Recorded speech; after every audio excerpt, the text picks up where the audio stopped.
What's up, you guys? It's your boy Felipe, and today we're going to talk about analysis paralysis. Should you flip it? Should you keep it? Should you wholesale it? What's the deal? So let's get started.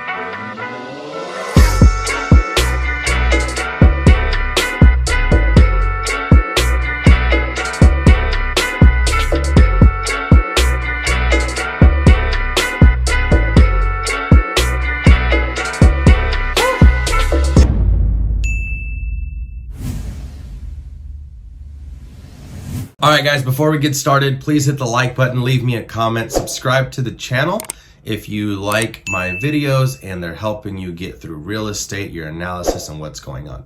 Okay, so the first question that I always get when someone is stuck in analysis paralysis is they don't know whether they should flip it, wholesale it, keep it. Does the numbers make sense? They get into this huge conversation of, Felipe, is it a good deal? What can I do with it? What if it doesn't work out? So forth and so on. And my first question to them is always the same. Well, what is your goal? Like, what are you trying to do? Are you trying to get cash flow? Are you trying to get a cushion of money to buy more rentals?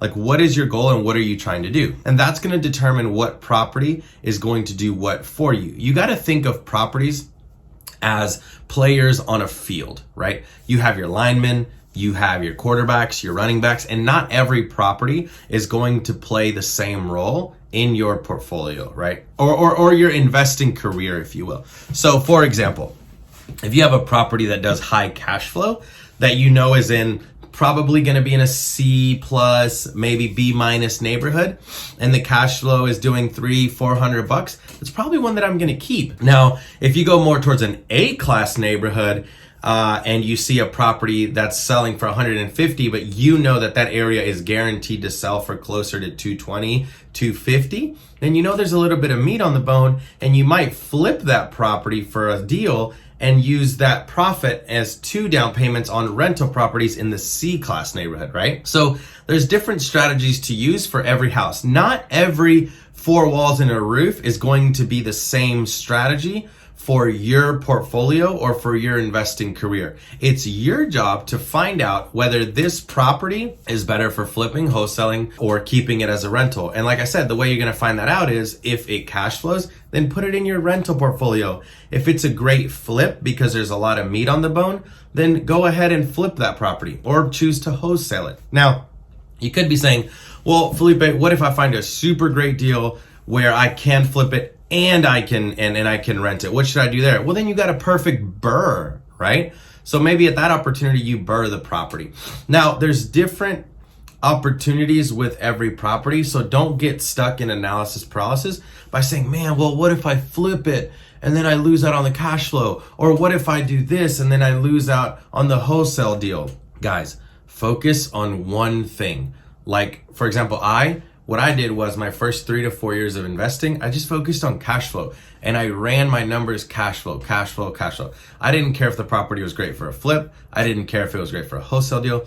All I did was do cash flow so I could reach financial independence. Now, after reaching financial independence, then I started dabbling in some flips and doing some wholesales. I'm not saying that strategy is right for everyone. That strategy just worked for me. So the reason people get stuck in analysis paralysis is because they don't know where that property fits in a portfolio. And that's really simply the answer. Analysis paralysis happens when someone doesn't know how to identify the value of a property. And the value of a property is identified by, is it a great wholesale deal? Is it a good flip? Or is it a good rental? Depending on, the numbers. And then people get stuck in the numbers and say, well, I think it's a good wholesale, or I think it's a good this, but they don't really know what the property is best for. And as a professional real estate investor, that is what we are good for. We are good at knowing whether a property is great to flip it, wholesale it, or keep it as a rental.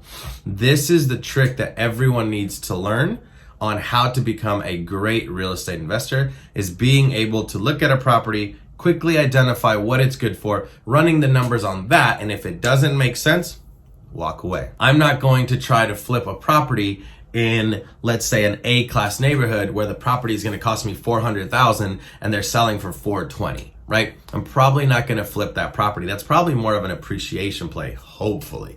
But rental properties, I'm going to look at an area and be like, wow, this area rents well. Everyone here is renting, and the price is, let's say, $100,000, and I'm able to get $1,400 rent for it, right? That is a great rental market.